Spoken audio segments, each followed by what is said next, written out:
let's be honest, children can actually speak English and the Yoruba language proudly.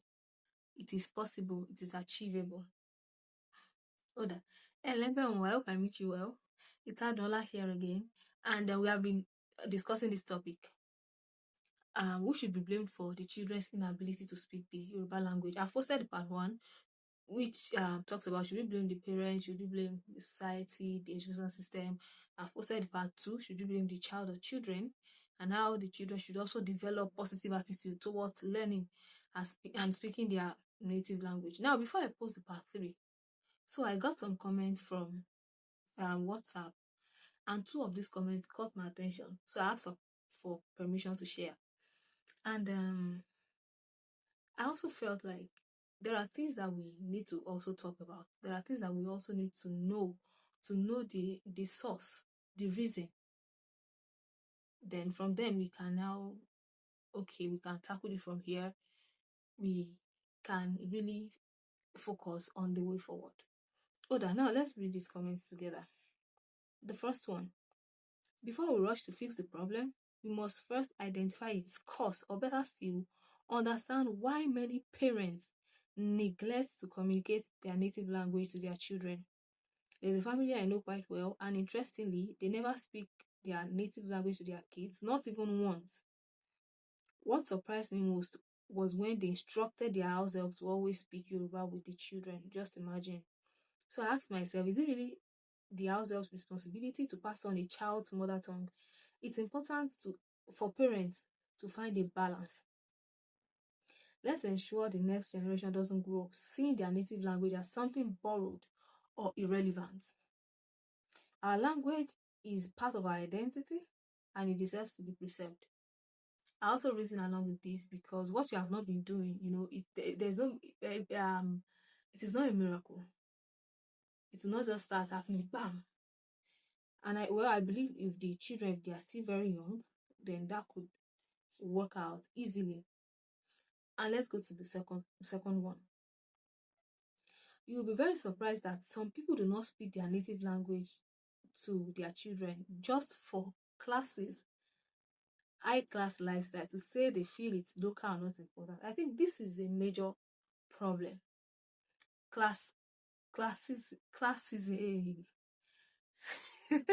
Sorry. Oh, Yoruba is my first language. Yoruba is my mother tongue. So if I travel, please forgive me. Classism. Yeah, classism. Let's continue.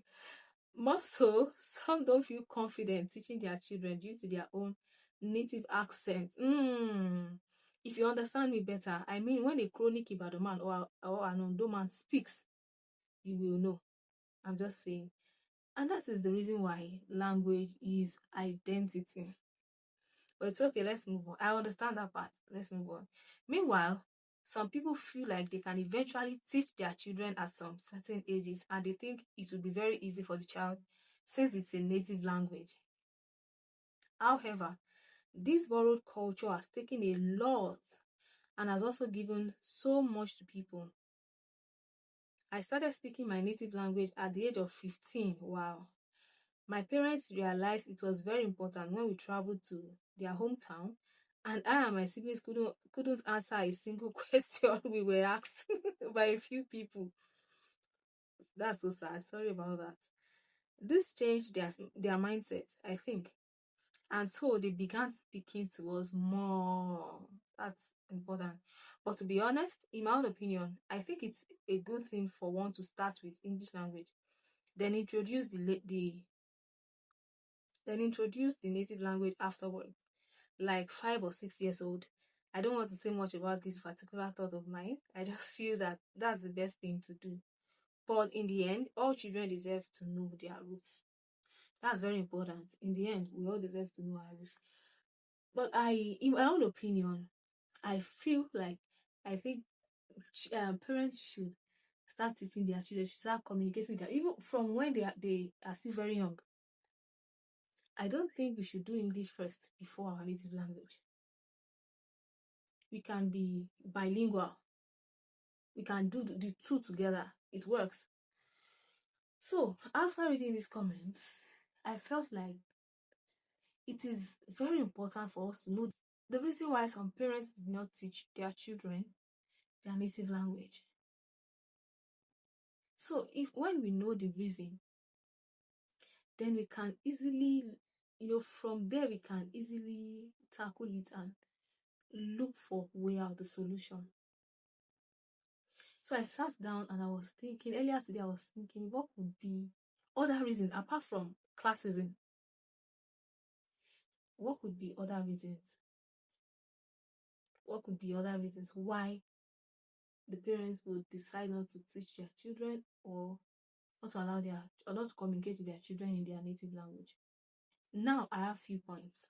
I feel like it may be due to fear of academic struggle. Some people may feel like if I start speaking only native language, start communicating with my children only in the native language, it may slow down their ability to learn the English language. It's possible. These are just my own thoughts, right? That so they prefer the English language, to flow and flow and flow, and so that when the children, when they get to school, they'll be able to catch up faster. But I don't think that should be a good reason. Another thing is social acceptance. In most cases, we believe that when we speak English, we are widely accepted in the society. You are like, you fit in better and things like that. And also, we also need to look at the societal pressure and school pressure as well. Because when you speak your native language too much in schools, you may be looked down upon. It's possible. It's possible. I'm just saying that we can be bilingual. It is possible that a child will speak the English language and still speak their native language proudly, confidently. And it will even help them more. And another thing is this. Some parents are not confident to speak the native language to their children. Maybe they cannot even speak the language themselves, or they are not so good in the language themselves. Like, what I don't have, I can't give. I can't speak it fluently. So how do I pass it on to this next generation? How do I communicate with this? Since I cannot even speak it fluently my own self. I feel that could also be another reason. And I think another thing is that some people believe that more English, better opportunities. And when you speak English well, when you can communicate well in English language more than your native language, you are opportune to have better opportunities, to get better jobs, and things like that. Also, I think lifestyle could also be another reason. Some people in the city, like in the big places, they may feel like we don't really need our local dialect or our native language, since most people here, you communicate with most people in English language.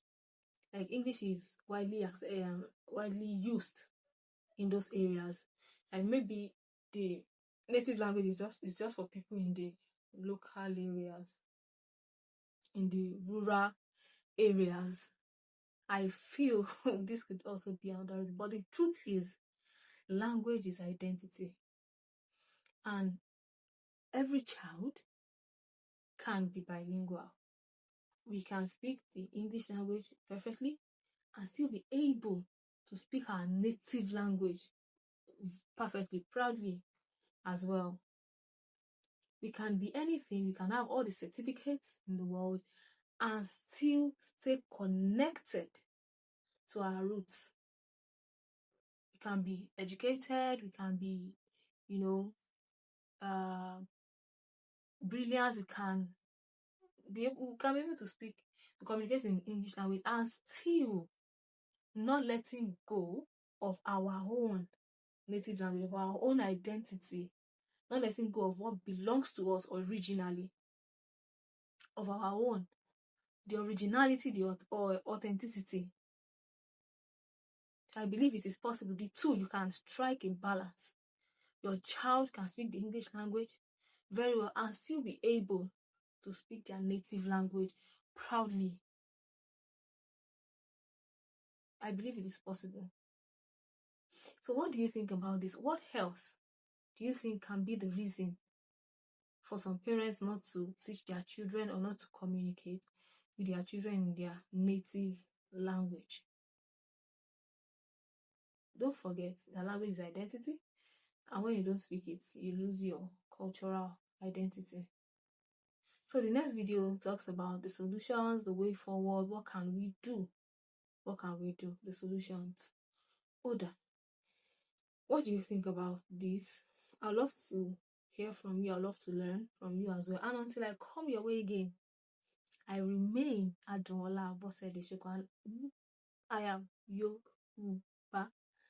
Yoruba. Every day, every time. Unapologetically Yoruba. Authentically Yoruba. Originally so. Beautifully so. Awesomely so. Until I come your way again, I wish you goodness. Bye.